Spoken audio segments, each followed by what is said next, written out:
strike sharp, that's when the signal shines in. Got the mic set up and the camera spin. Grab a coffee, pull up your chair, join the drive. 'Cause the only place to be on a Monday night at 9 is right here, alive. We're drilling down deep on the legend of fur, the biggest mystery ever did stir. It's Sasquatch Watch Radio.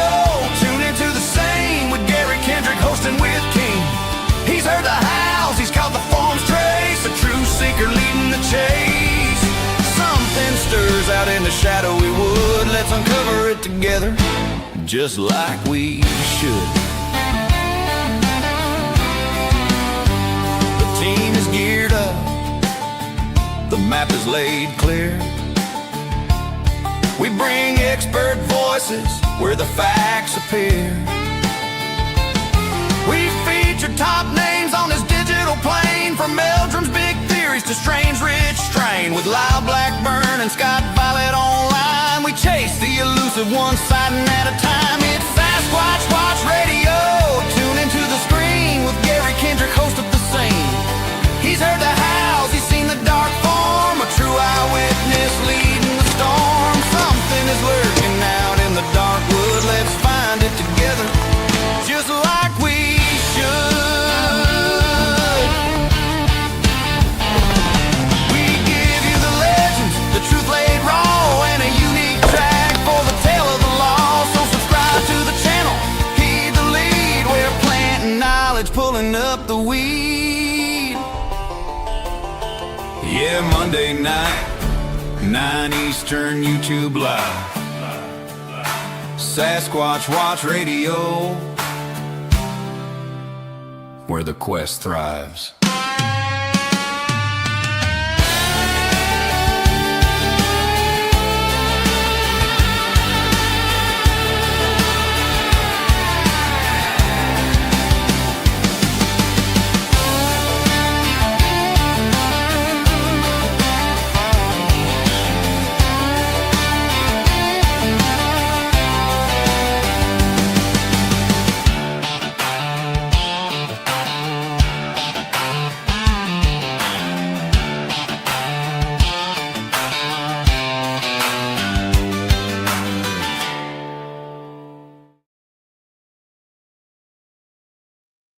Hey, everybody.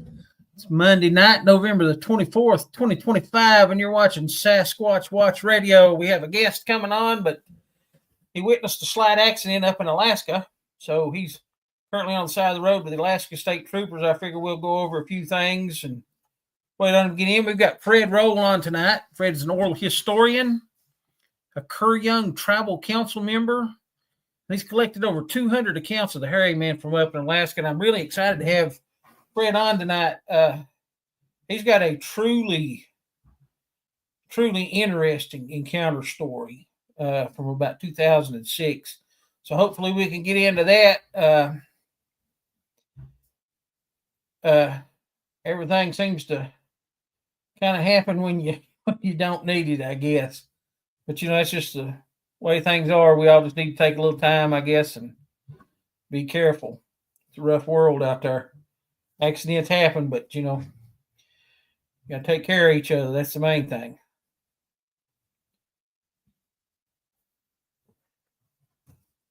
See who all we got on tonight. We got Mick, the Meatloaf Man on. Mick, how you doing, brother? Got David. David, glad to see you, pal. We got Bigfoot Balloon. I don't believe I've ever seen that one before. Bigfoot Balloon, introduce yourself a little bit there.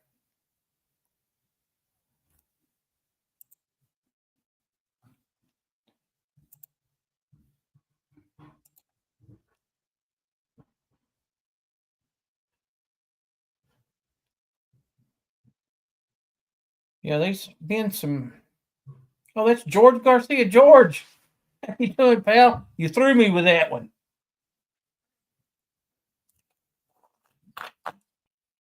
I guess that's your undercover name, Bigfoot Balloon. I like it. I like it. Yeah, there's been some strange things, Mick, going on with the YouTube and Facebook and some of the other things.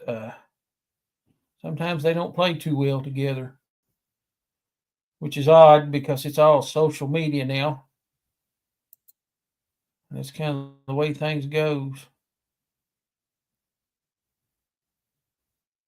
Oh, that's cool. I didn't know that.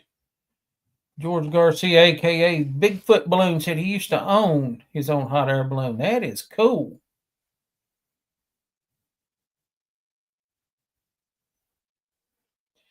Mick, I'm sorry about that, brother. Mick says he can't see anybody else in the chat. I don't know what's going on. I'm sorry about that, pal. Like I said, everything seems to be acting up here lately, and I don't know why. I had some horrible internet trouble there just a minute ago. I had a hard time getting on. I guess that's kind of the price of living where we live up here in the mountains. You know, sometimes it's good, sometimes not so much. That's just one of the things we got to deal with.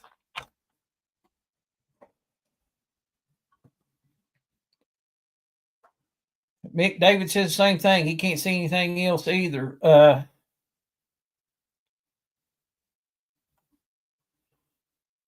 Mick, are you watching yours on YouTube or is it on the Facebook link?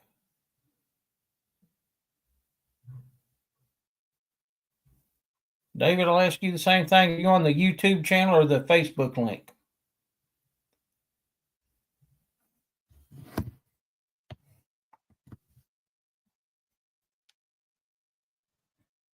That's exactly right. So long as we all got fresh drawers on, Mick, we're all doing good.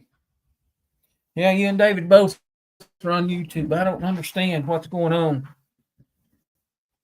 I really don't. I apologize. Might be something with the server. I don't know. Anybody got any news as of lately? Any new sightings? Anything fascinating happening?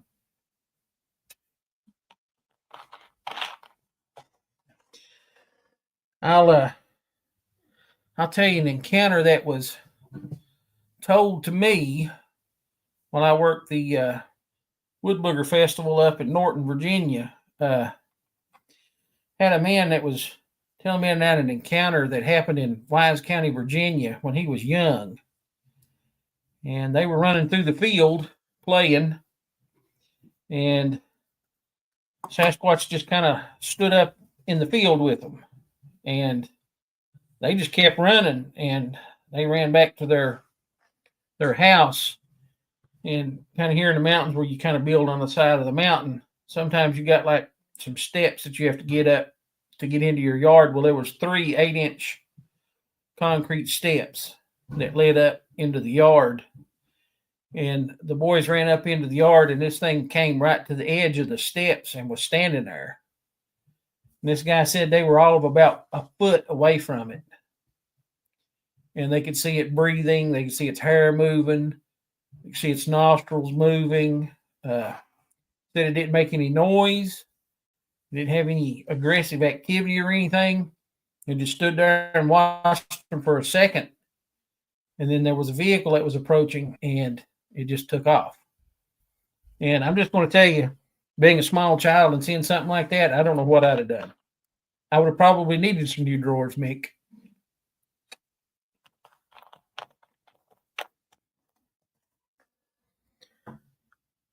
Hopefully everything lines out.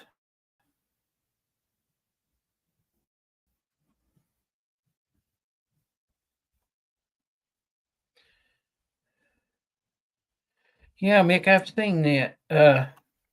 Steve Coles has some interesting things going on. He can't reveal much since he's going through a peer review process, but soon enough he'll open up on a show. Yeah.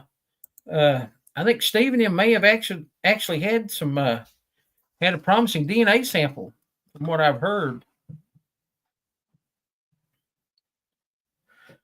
I might need to get Steve back on the show when he gets something definitive on that. That'd be a good subject to go over. I know Randy Harrington had some hair samples that he sent off from his Washington expedition. And I'm kind of interested in seeing what that comes back. That's going to be really interesting because he had actually, if you guys remember from the show, he had an audio, a game camera photo of like a forearm, and then had the hair sample. So that's going to be pretty interesting to see what that comes out to be. I know a lot of stuff comes back as contaminated with human DNA, and I kind of wonder about that. I wonder if the DNA is just close enough that it comes back and looks like human DNA, but it's really not. That's something that I'm kind of hoping too. There's the DNA study going on in North Carolina right now. I think it's at the University of North Carolina with Darby Orcutt. And I'm kind of interested to see what he comes up with. And one of the things too, I know Dr. Ketchum's study was a little flawed, but if Darby Orcutt's results come back similar to what she found, I think that'll be very interesting and can open up a new avenue into what we're looking at. And just like everything else that's done scientifically, it may come back to be something completely different. I'm just, I'm hopeful to see what comes out of this.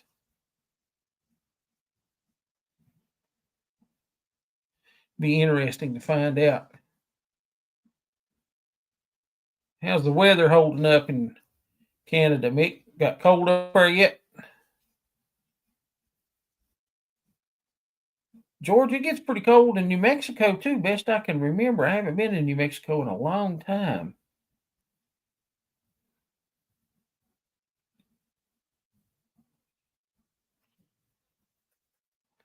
Like I said, we're just trying to beat in a little bit of time here. Waiting on Mr. Roehl to come in. Hopefully it won't be much longer.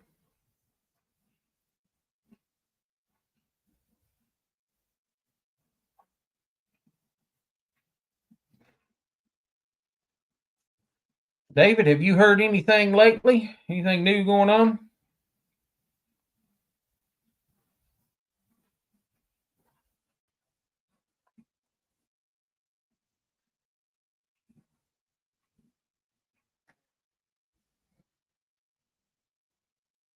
Oh, that's interesting right there.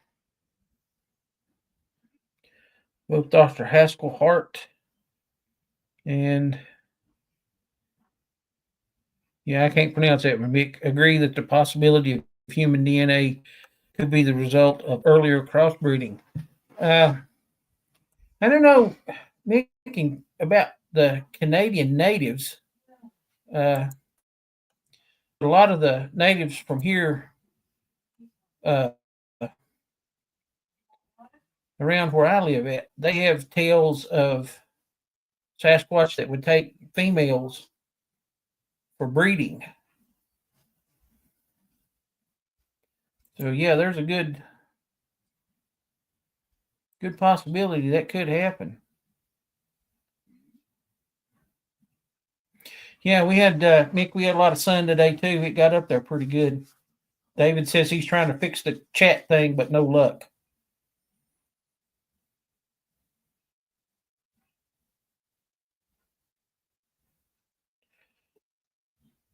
I'm not David. I'm not tech savvy. That's not my area of expertise.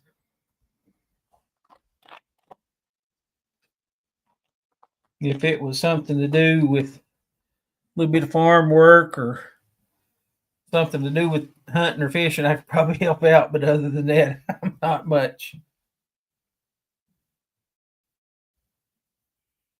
Yeah, cool. Nick says it's the same stories from the First Nations tribes there in Canada too. There's a really interesting native account that I read years ago, and it was a Shawnee Indian tale, Nick, about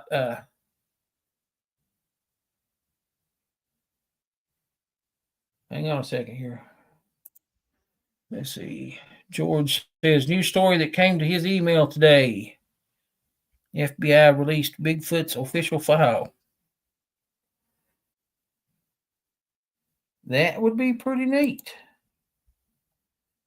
course, I'm sure if anybody knows anything about it, it's going to be them alphabet agencies. Seems like they know a whole lot about stuff and don't really let a whole lot of that information out.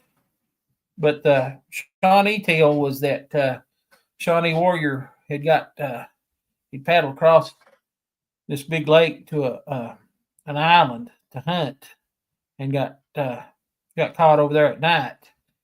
And he found a cave, and he kind of crawled up in that cave, and there was a nest inside the cave, and he looked around and didn't see anything, bear, mountain lion, or anything like that. And he just kind of crawled up in that nest to get some rest. And while he was in that nest, something came into the cave, and he said he was afraid to move. And he could hear something crunching, like something was eating something. And while it was eating it, he said there was a hand that came over, and it had chestnuts in it, and it offered him some of the chestnuts. And he ate some of the chestnuts. Well, the next morning, it was a hairy female. And she kept him in the cave for a while, and finally, like the other family members come up and saw the other family members, an adult male, an older female, and things like that. And the female Sasquatch kept him in that cave for a long time. And eventually they had a child together. And secretly he was going down to the lake, and he was building a canoe to get back out of there. And the day when he decided, he was going to leave, he got in his canoe and started to paddle back out. And the female came down to the shore of the river with the young, and she tore the baby in half and threw one half in the boat with him, and she held on to the other half, and she was standing there on the shore screaming.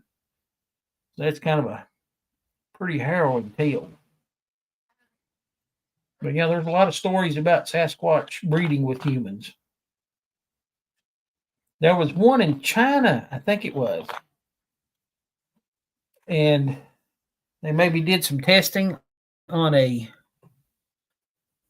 male that they said was supposedly part urine, I think it was. I believe that's the word they use for it in China. And that eventually they tested it. It come to find out that it was a human child, but it suffered from microcephaly or something like that. It had a small brain case, so the brain couldn't get any bigger. Yep, Yaren. Kind of hard to keep up with them. There's a lot of names out there. I know my ex-wife's uncle, who was in Vietnam, had a story of the Vietnamese rock apes and how they was rolling rocks down off the mountain onto his troops and throwing rocks at them. He said it was a pretty good gathering of them. Which that seems to be a theme when it comes to Sasquatch, rolling of rocks and throwing rocks.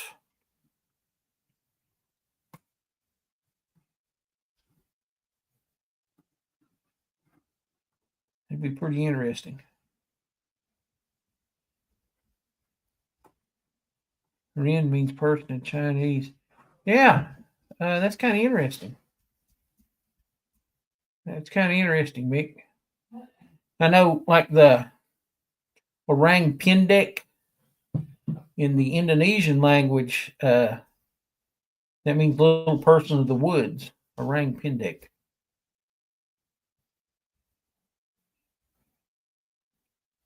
I asked, me and my wife go to Gatlinburg off and on, and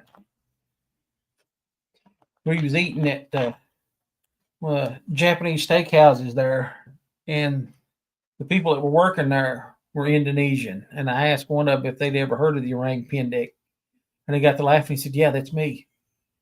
And I said, "What do you mean it's you?" And he said, "I'm the little man of the woods." And he got to explaining that to me. That's what that meant. I thought that was pretty neat. It's funny that every group in the world has a name for it. And, they all have these significant meanings. Every native tribe here in the U.S. and Canada both have names for it. And, they can all, hey, David says he's got it. To wild person. Garen literally translates to wild person. That's pretty cool, Mick. Learn something new every day. But that's kind of the theme, of how all the names come together, and they all basically mean the same thing. It's some type of wild man or wild person or something like that. And, that kind of falls in with, the theory that I get stuck in. It's either some type of pre-human or it's some type of unidentified ape. And I think that's pretty interesting how those all come together.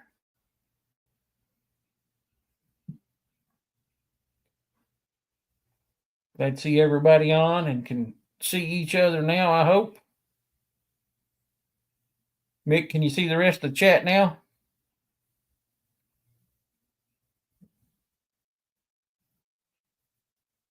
And I'd just like to encourage everybody that's in the chat tonight, if you're watching the show or whatever, get into the chat and,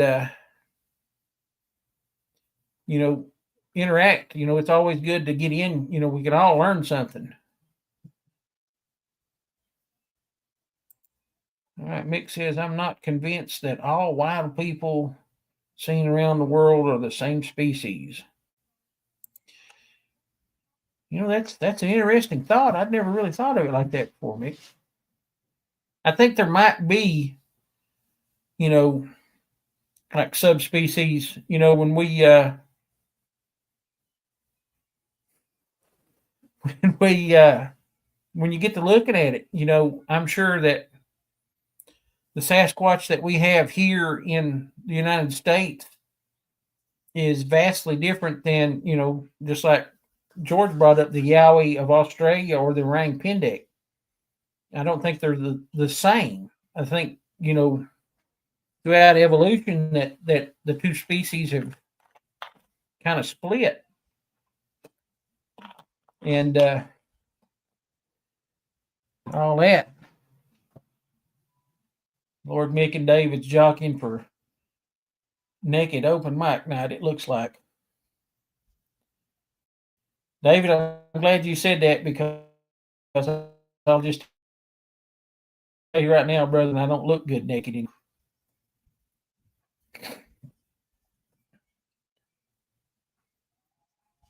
But it's interesting when you get to thinking about the different types. One of the things that I'm going to discuss tonight, if we can get Fred on, is Bergman's rule, where things further north are larger in size than things further south. And it's a really interesting theory when you get into it. I know here in the U.S., down in the Keys in Florida, which is, the southernmost part of the U.S., when you get into the Keys of Florida, they have what's called the Keys deer. Well, it's a subspecies of white-tailed deer that are really small.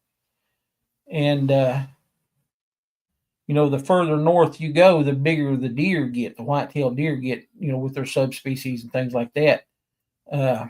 Even in North Carolina, they have a coastal black-tailed deer that is a really, really small deer.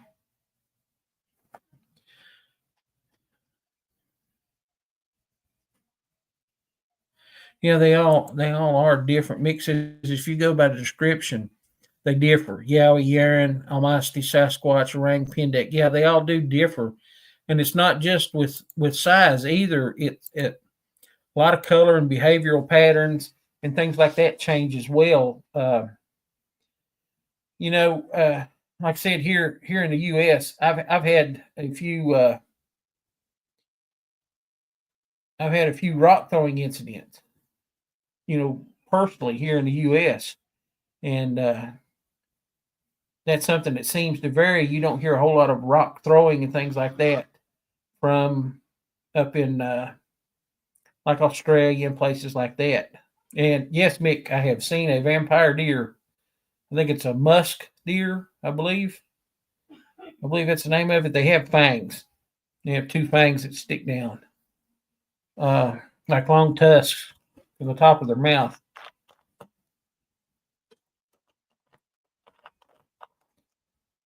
I know there's a lot of, like on these game ranches and things out in Texas too. There's a lot of interbreeding with different like deer species and things like that. I'd read a little something on it, and I believe that Lord, it escapes me now what podcast I heard it on. It may have been the Dark Outdoors with Chester Moore. I believe it was the Dark Outdoors with Chester Moore. But they were talking about in Texas how warthogs had escaped from these different game ranches and had interbred with the feral hogs there in Texas and had produced a long tusked, extremely large hog. And just to be honest with you, feral hogs are rough to start with. That long one that's got really long tusks and exceptionally large. I actually just came back from our yearly hunting trip. Yes, Kansas Squatch. Kansas Squatch says, have you ever been, I'll bring it up here. Says, have you ever been whistled at in the woods by something unknown? Yes. And that is a big thing too in native legends too. You don't whistle at night. And of course, if you go to the Navajo Nation, they say you don't whistle at night because you'll call in a skinwalker. But it's the same thing in like the Cherokee legends. You don't whistle at night because that's, a call of Sasquatch. They call it the Sukaloo. Did it sound human?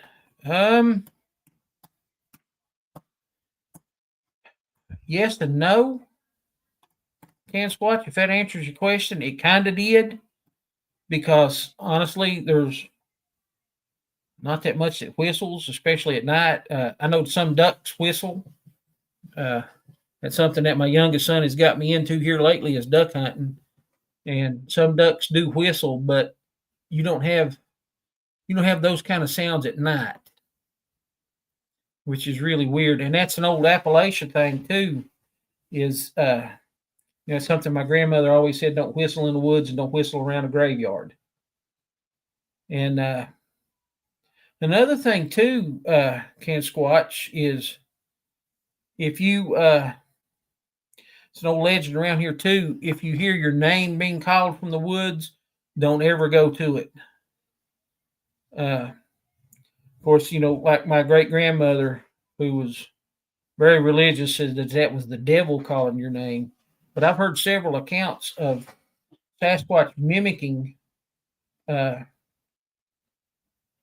someone's voice calling your name.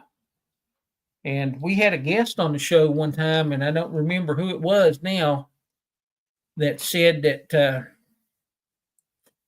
he had heard his mother's voice calling his name from the woods, and his mother was sitting right there beside of him.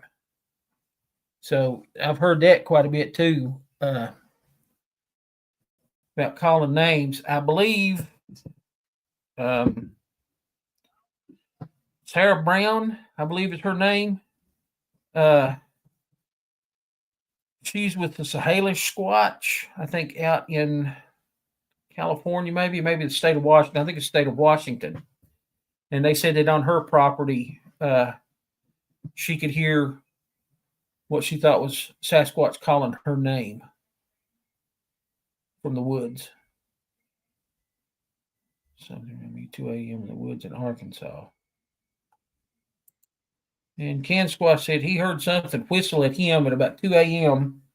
in the woods in Arkansas and heard a knock not far away. I'd say that was a good possibility that was a Sasquatch. Here's something to think about. Let's see what Meek's got to say here. Here's something to think about. I might put my glasses on because I can't read it. Here's something to think about. Cynics say that there isn't enough food to sustain a viable population of Sasquatch in North America. But if you've ever seen how fast feral hogs breed, there's plenty. And yeah, that's the truth. Feral hogs breed. They can have up to three litters a year. Feral hogs are a pretty interesting species, Mick, when you get into it. Growing up on a farm, we'd have these little pink piglets that would be born. And once you turn those pink piglets loose and they become feral, they revert back to their most primitive form faster than any other animal. I think they said within 7 days, they start to revert back to their primitive state, growing hair, growing tusks, and everything from just a little pink farm hog. In 7 days, they can start. So that's a really interesting thing. And one of my favorite Sasquatch encounters that I've heard of, Mick, come from, I think it was in Georgia, a guy that was hog hunting in Georgia. And he had his sight set on a real nice hog and was getting ready to shoot. And he was getting ready to shoot, and it just like disappeared. So he dropped the scope and looked, and he said, you could see Sasquatch out there, and it had the hog by the back feet, swung the hog above its head, and cracked its head onto a tree, and threw it over his shoulder, and gave a big war cry and ran off with it. And when you get to thinking about that, you take a small hog, 100 pounds. That is a chore for any man to pick up and swing above your head. So that's a pretty interesting story. And I'm going to blow a hole in that, Mick. We eat feral hog quite a bit.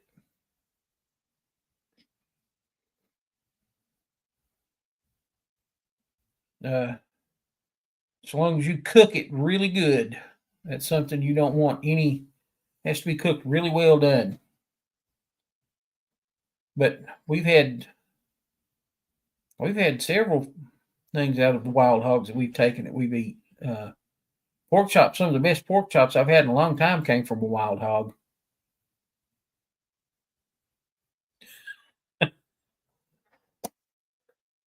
Mick said that sounds like his ex-wife's mom's mating ritual. You crack me up, Mick. You crack me up.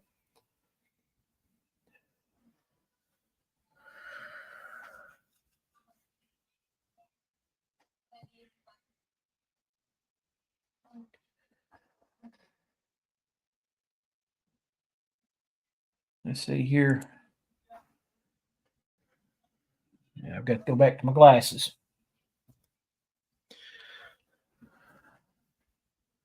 This is Mike Nation. Hi, everybody. I live in Ohio. And there are opportunists that will eat anything, and I mean anything. For hi, everybody. I live in Ohio. Opportunists that will eat anything. And then it says here, but they definitely like fruit way better than vegetables. That I know.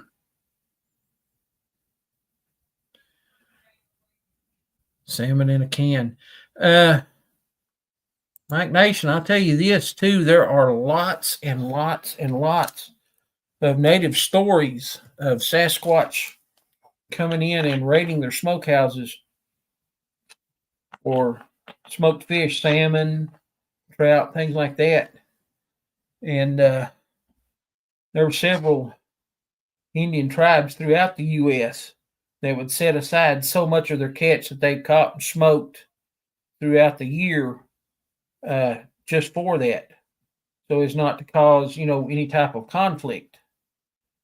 But salmon seems to be one of the common, and fruit too. You mentioned fruit, so they like fruit way better than they do vegetables. When you think about it, there are a lot more wild native fruit that grow and vegetables. There's only a few species of wild vegetables that you can get: skunk cabbage, Queen Anne's lace, which a lot of times is called wild carrot, wild potatoes, tubers from cattails, bulrushes, whatever you want to call them, yarrow, and things like that.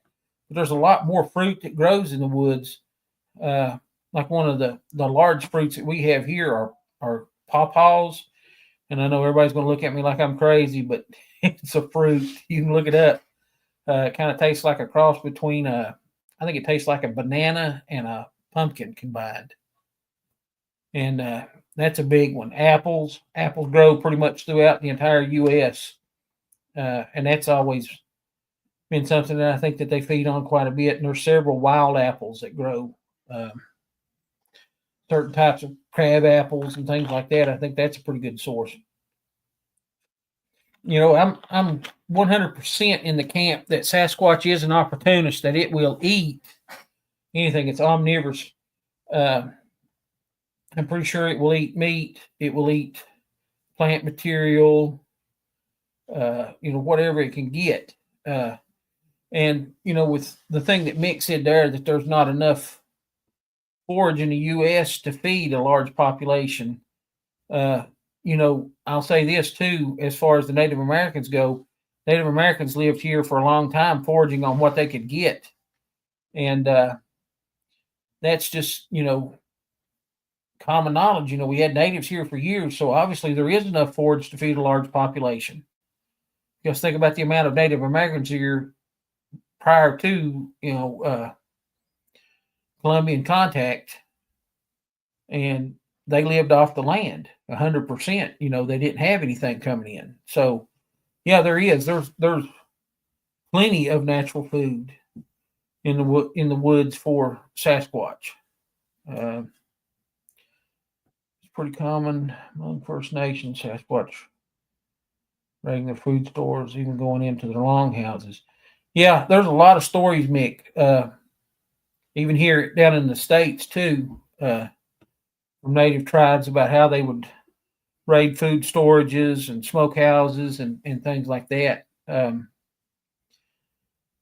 Deer, I think, probably are one of the main food sources here where I live at, which I live in Virginia, right on the border between Virginia and Kentucky. I could look across the mountain from where I live, and that's Kentucky. So deer are really, really plentiful here. And it's not always been the case where I live at. Growing up in this county, I saw one deer. I have to backpedal. I saw one deer my whole life until I turned 18. And then when I moved back here from California after I got out of the military, well, I lived in California for a little while after that too, but when I moved back here, population had built up enough again that they opened up a season again. And they are plentiful. I went outside earlier to feed my wife's goats, and while I was outside feeding the goats, there was 4 does that come running up through the yard.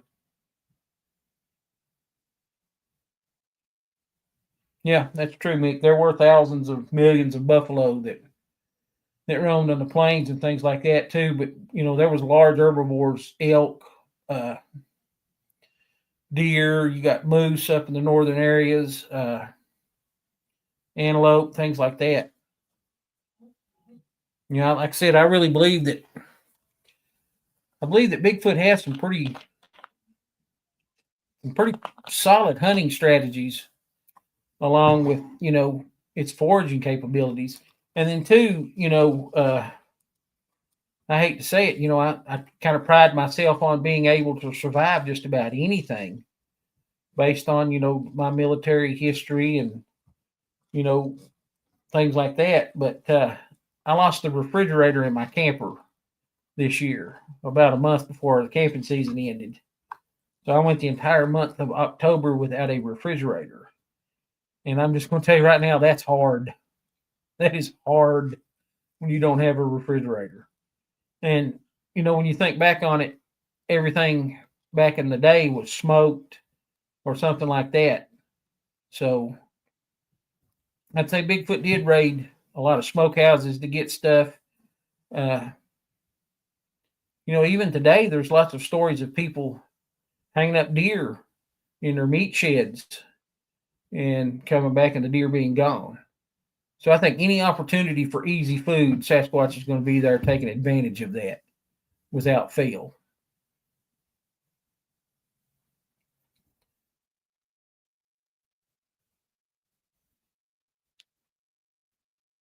And another thing too, while we're on the subject of it too, I know a lot of Bigfoot have been seen raiding dumpsters around populated areas, and that's similar behavior to the native black bears and things like that here.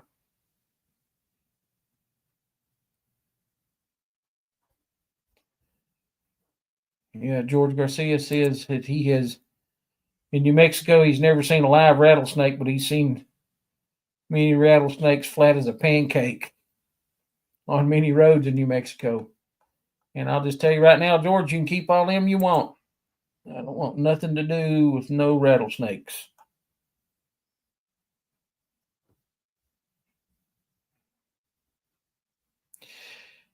Mick says he doesn't see. He suspects that Sasquatch avoids messing with a moose unless they're desperate. Moose are freaking massive. Yeah, that's the truth. That's the truth. But I know, Mick, there's a lot of black bears and brown bears both here in the U.S. and Canada that are notorious fawn bandits. They'll wait for a moose or a deer or something like that to fawning season, and they'll come in and snatch the young ones pretty quick. So I would assume that it might be a hunting strategy for Sasquatch as well.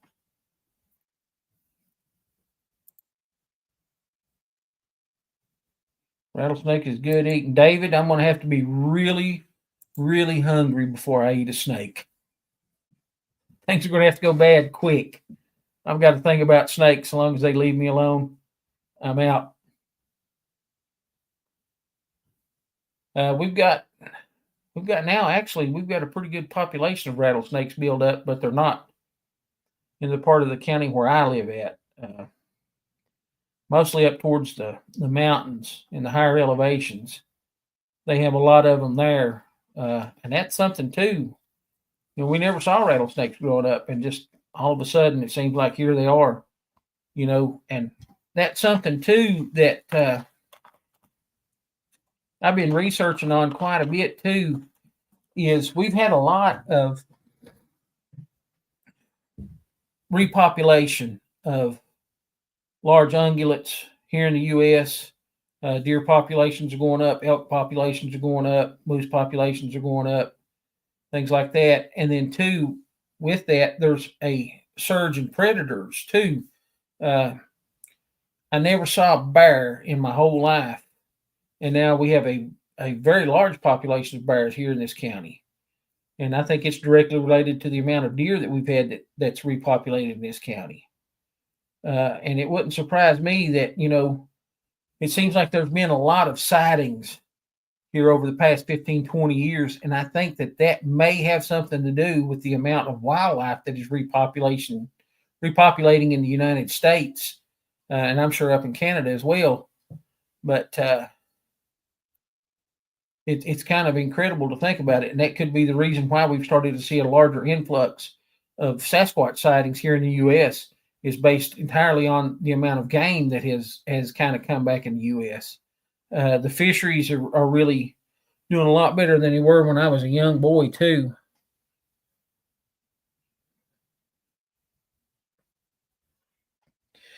Yeah, I'm kind of in the camp as Mick there, David. I don't believe I want any of that.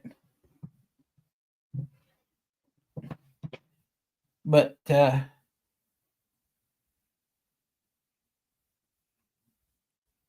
David said not how he cooks it. I don't know, one of my younger cousins killed a substantial rattlesnake here a few years back, and they fixed it, and he said it was really good.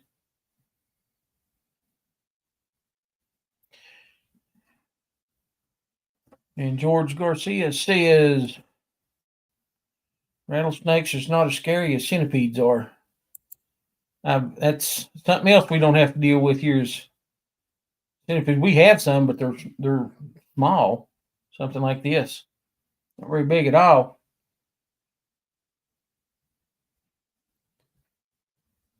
Which now I know a lot of grizzly bears will flip rocks and things and look for marmots and mice and things like that and moth larvae. And I heard an encounter here. I don't know if it was one of Fred Roehl's encounters or not, but they were talking about they came up on a Sasquatch flipping rocks looking for Sasquatch. So that would be kind of interesting behavior. I really think that as far as habitat and diet and things like that, that Sasquatch is really similar to bears. I think, like I said, they're really opportunistic. You wouldn't think of something as large as a black bear or a brown bear being able to sustain itself on something like insect larvae. But that's a really common behavior among both black bears and brown bears, is they'll hunt for these insect larvae. And that is a pretty good source of protein for them.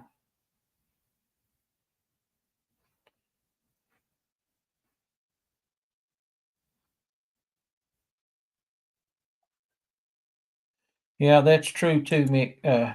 Mick says, good point, Gary. I've noticed a boom in the varmint population in my area. And suddenly we have an explosion of foxes and coyotes. Even saw a bobcat not far from my place. Bobcats are pretty common around here, Mick. I actually had an encounter a couple of weeks ago with a skunk. In 2 nights, it had broke into our chicken house and killed 2 of our chickens. It killed one night and one the next. And after it killed the second chicken, it had a face-to-face meeting with Jesus after that. I can't afford to be feeding something for something to come in and eat it.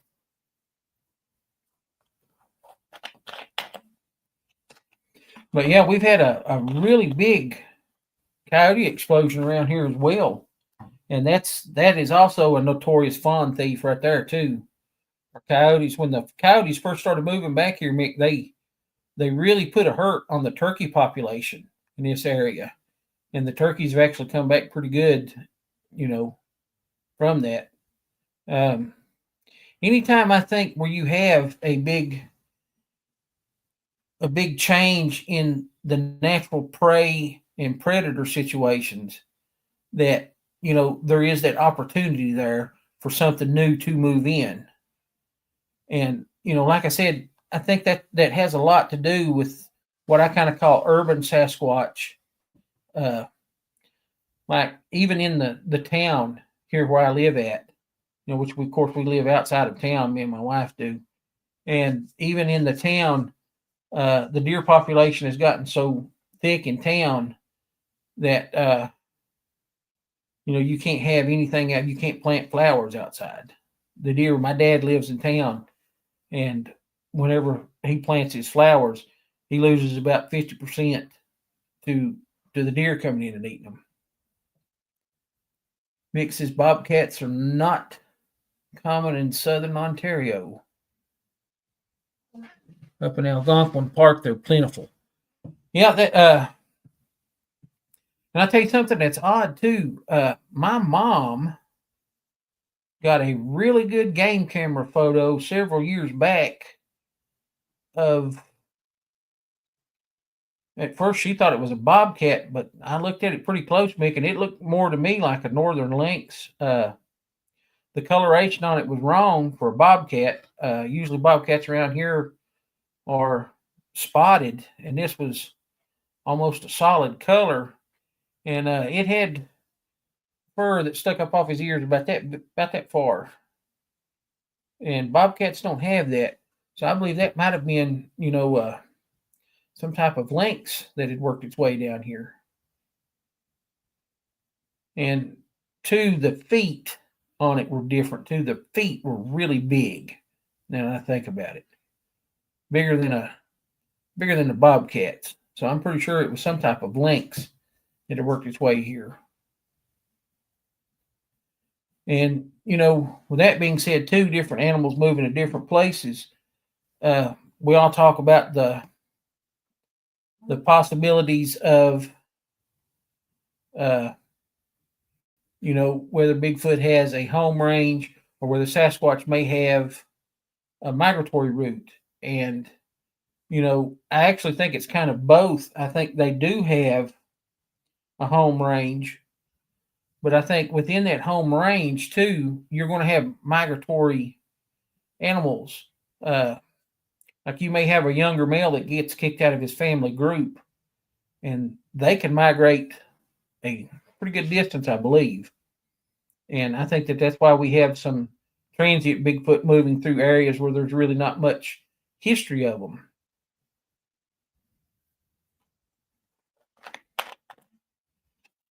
I think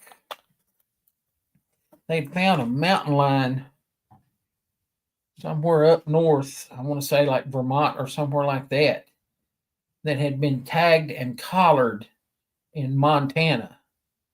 And that's a pretty long haul for one solitary cat to move, from Montana to maybe Vermont or somewhere like that. Maybe it was New York. I'm not for sure now, but it's somewhere up north. And that's a long route for one individual animal to move.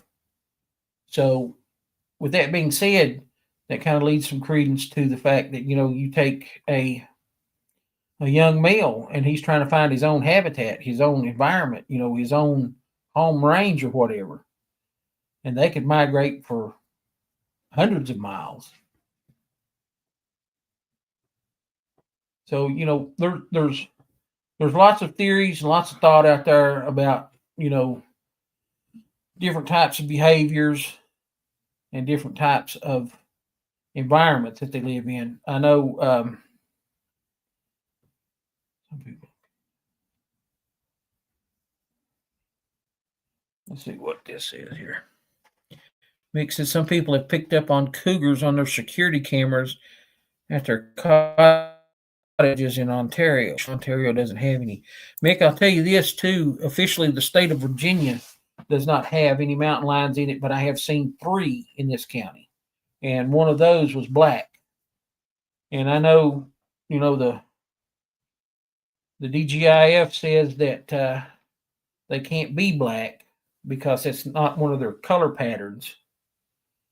And with that being said, if you take a small population, a remnant population, and they've interbred over a long period of time, there's no telling what color that they could actually turn out. So I think there is a real possibility of, what the old people here would call black panthers being back here. With that being said, there's a lot of things now that science is coming up with that says, it didn't exist, it didn't exist, it didn't exist, and then all of a sudden, boom, there it is. And I'll go back to the camera rig that Doug Highcheck built that captured the first giant squid. So that was really, really interesting.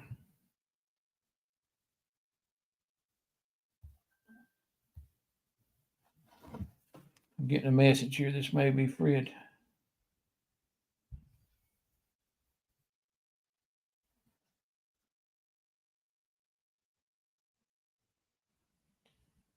Okay. Nope. So, with that being said, with new species coming up, in different places, that's a good point. Bull sharks have even been known to go very far up north in the Mississippi River. I think up into actually into the Illinois River as well, too, George.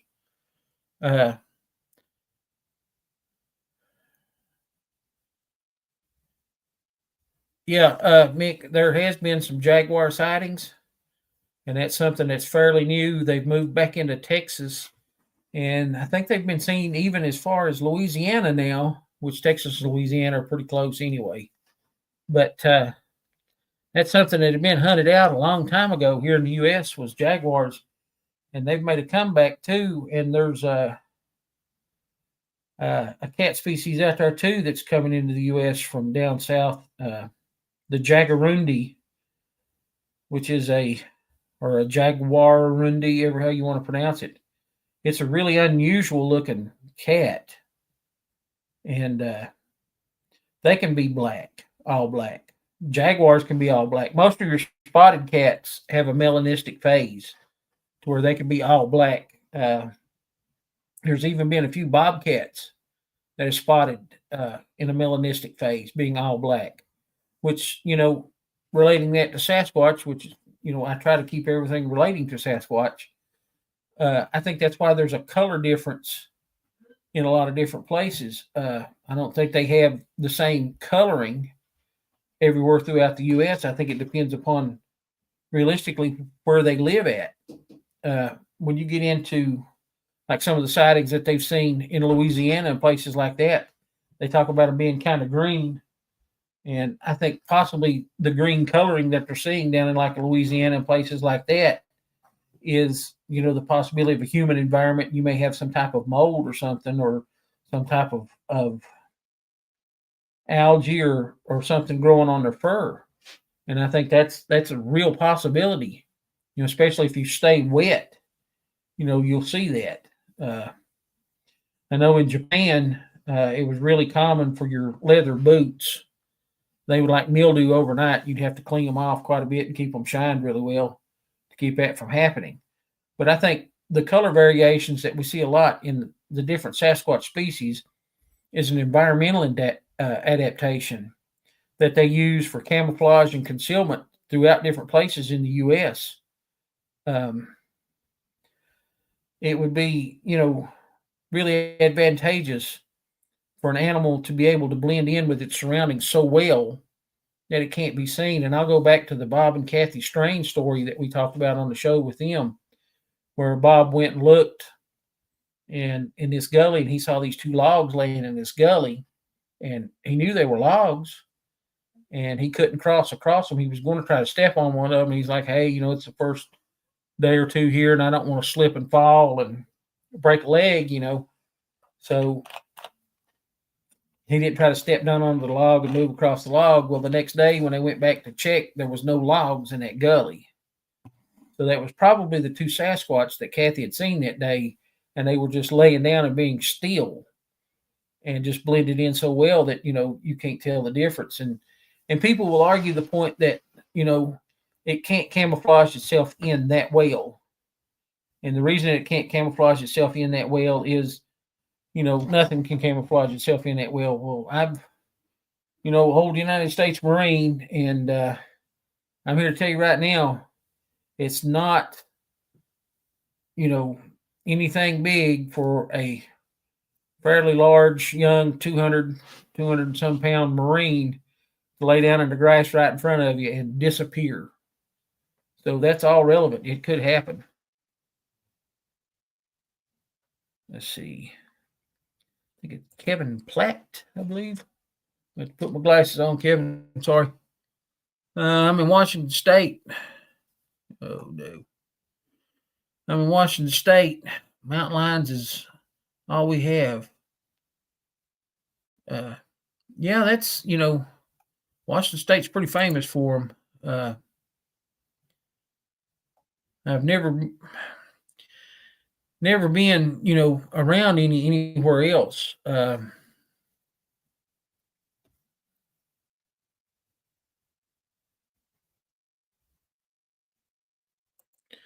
right, Mick's got something here. I'll get back to what I was saying in a second.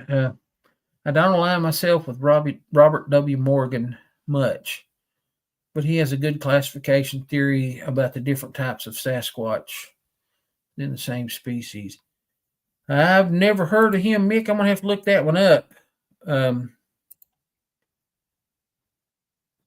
Yeah, I can see that.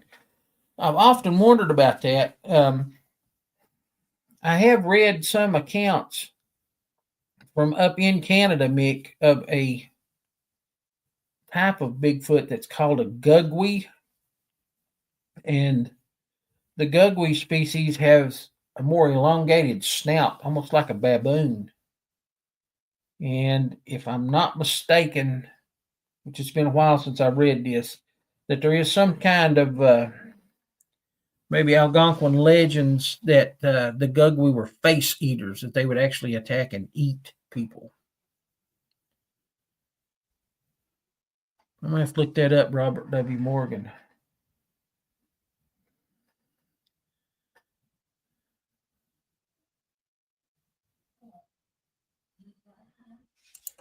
Okay, let's see here. Kevin says, I think there's been many species all over the world. I've had a freaky experience outside of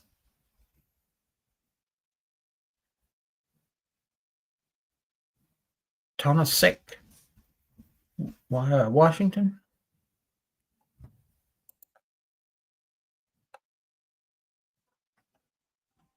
Tonasek, Washington. Kevin, elaborate a little bit more if you don't care. We'll get into it.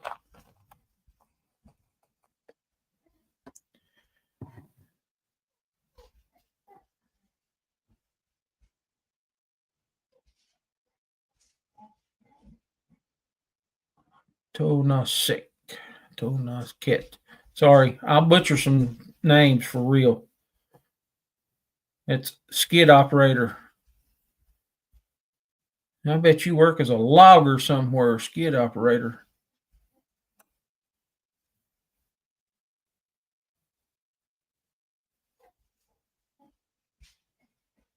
Yeah, Mick says is a reconnaissance soldier in the Canadian Forces. Mick is 6'6", 235, and he can make himself unseen. Skid operator, 40 years. That's right.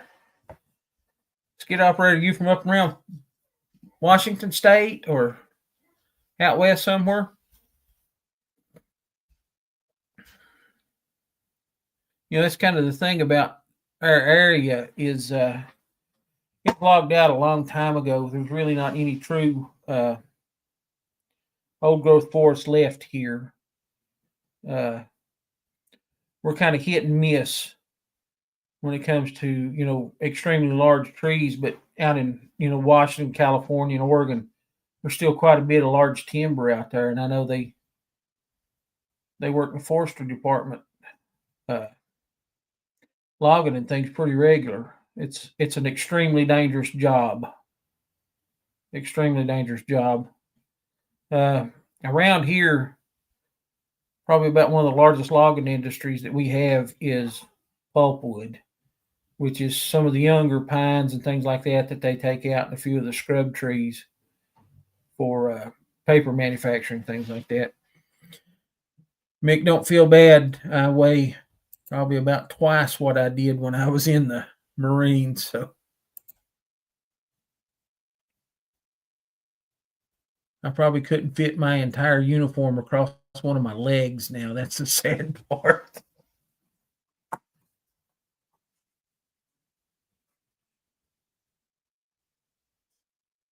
Skid operator, have you had any encounters in the state of Washington that you'd like to talk about?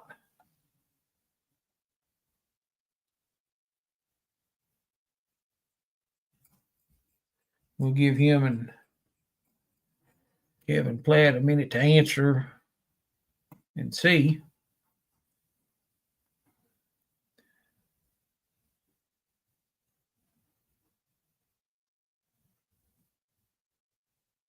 Yeah. Did you care to talk about him, skid operator? Put a little something in the chat so we can discuss it. And guys, by all means, if you don't want to discuss it in the chat, that's fine. You can contact me on Facebook or anything like that. He says he's had rocks clacked at his home and house slapped.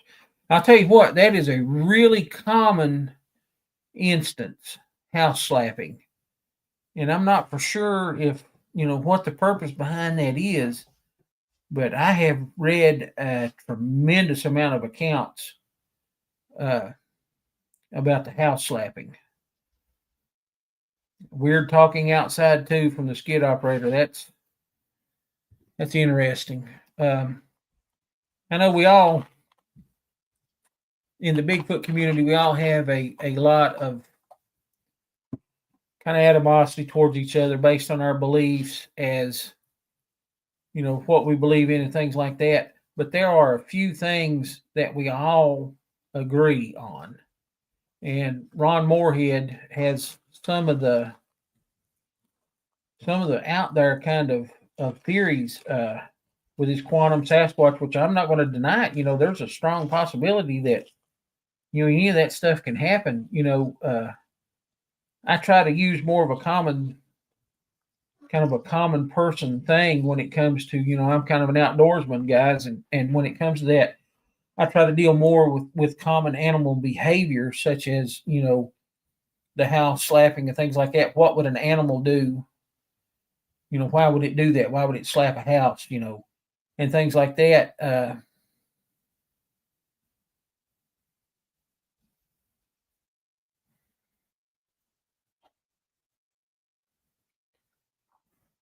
Let's see. Skid operator says my VW was trashed by a big hairy thing on 4 legs, 55 miles an hour to 0. Was that a bear, or do you believe that was a Sasquatch, skid operator? But with that being said, I try to take into consideration, animal behavior. And there are some things, as far as Sasquatch goes, that falls into the animal behavior. And, one thing that skid operator was talking about was the weird talking outside. Ron Moorhead and those guys got all those sounds from up in the Sierra camp. And that some of those sounds I've heard before. I'll be honest with you. The kind of the grunting and howling, I've heard that before. I've heard the whistles before. I heard an owl sound one time before too. That was not an owl. It was way too deep to be an owl. It was whatever it was trying to impersonate an owl. But it was way too deep for it to be an owl call. And I've heard those things. The samurai chatter, like they recorded, like skid operator was talking about the strange talking outside. I've never experienced that. I've never encountered that. I've heard the screams before, and that's enough right there to, raise every bit of the hair on your head up. But the strange talking and things outside, I've listened to Sierra sounds a lot, and at one point in the Sierra sounds, I think I can hear what sounds like something trying to say, "What the F?" And I think that maybe that might have been Sasquatch trying to mimic what those people were saying. Because, this is an elk camp. It's in the 70s. You guys were probably up there drinking beer and talking rough and things like that. So I believe that it was something that was trying to mimic what they were saying. Skid operator says that it was moving faster than 55 miles an hour. And it kept running. Stopped his car cold. Skid operator says 2 screams came to my camp on a logging job in 1990. The screams are something that I can't explain. I've thought of different theories on it, whether it's a locational thing or whether it's like a territorial thing or whatever. But, when you think about it, this animal has done a remarkable job of hiding itself from the modern world. And with it doing that good of a job hiding itself from the modern world, why would it stand there and scream and announce its location to everybody?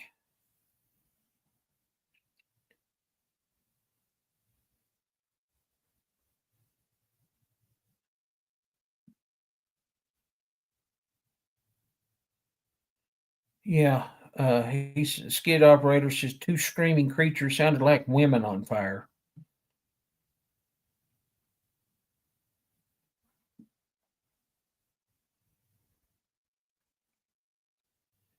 That's pretty interesting. The screams, like I said, is a really interesting behavior. And like I said, I just try to, you know, use my own knowledge of the outdoors and things like that to try to explain these things. And I can't. Uh,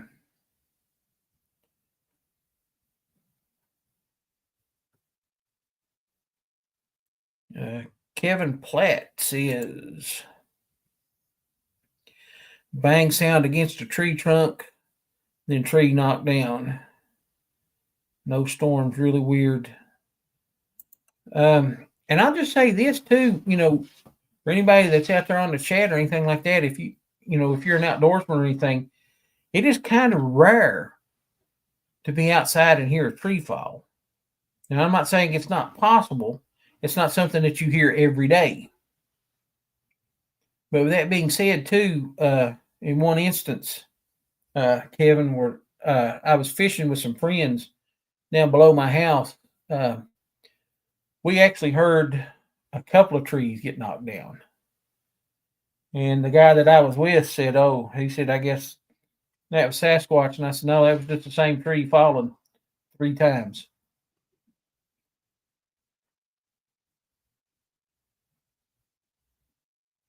No,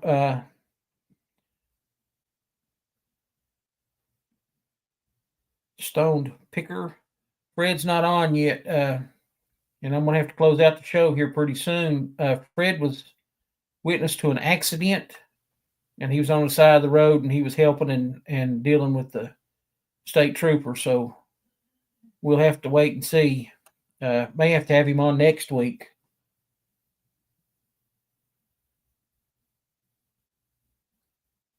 Depending on how things go.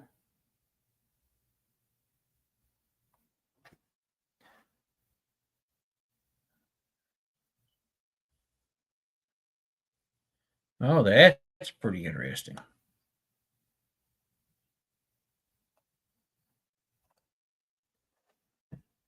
See if I can roll back up to that.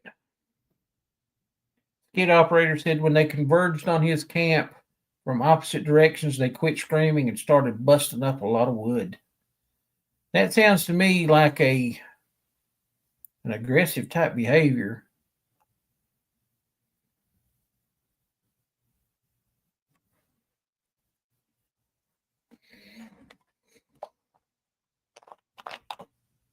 Yep, Mick, that's a good point. Mick says that if you're in their territory or you're considered too close to the young, you're a threat, and the screaming would be normal behavior. And I agree with that. Yes, I hadn't thought about that. That's a good answer.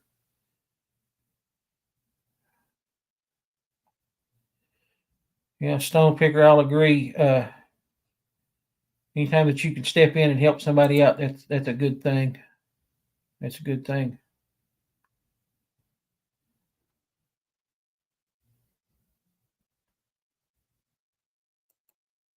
And the skid operator says, great big black hairy thing was getting into his trash one night when he opened the front door.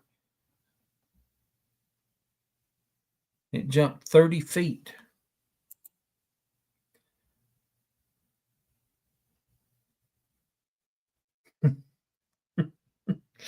Stone Picker said it may just be mating season. Well, guys, it's 15 after 10. I'm probably talked you guys to death about nothing. I'll try to get a hold of Fred, and we'll try to have him back on next week. Hopefully things will go better and we can get everything in. That's pretty interesting. Stone Picker was going along with what skid operator said. He said he's seen a juvenile taking 10-foot leaps on all fours. Can hardly imagine a 30-feet jump from a big guy. I think anything is possible. It's really incredible when you get into what these animals can do. But guys, I'm going to go ahead and log off now, and I'll get a hold of Fred here in a minute, and we'll try to get him lined up for next week. Hopefully everything will go better. And with that being said, you guys have a great night. Everybody have a great Thanksgiving here in the States. Mick, I don't know what you guys have up in Canada. Boxer's Day, maybe. I'm not for sure. But everybody have a great Thanksgiving. Enjoy each other. Enjoy your families. And be thankful for everything that we have. Guys, have a great night. And we'll talk to you guys again Monday night next week. Good night, everybody.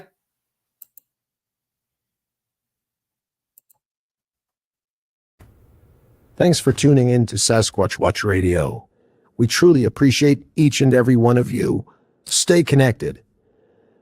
Don't miss our next exciting show, airing next Monday night at 9 p.m. Eastern. To stay updated, be sure to subscribe to our YouTube channel. We'd also love for you to join our Facebook page at facebook.com/Sasquatch Watch Radio and check out our website at squatchradio.com. Share your stories and feedback. Your feedback means the world to us, so please give us a thumbs up on our shows and let us know what you think. Have you had an encounter? If you've had a sighting or encounter, we want to hear from you. Reach out to us through our website, YouTube channel, or Facebook page. And if you're interested in being a guest on our podcast, please don't hesitate to contact us. Thanks again for listening, and we'll see you next Monday night.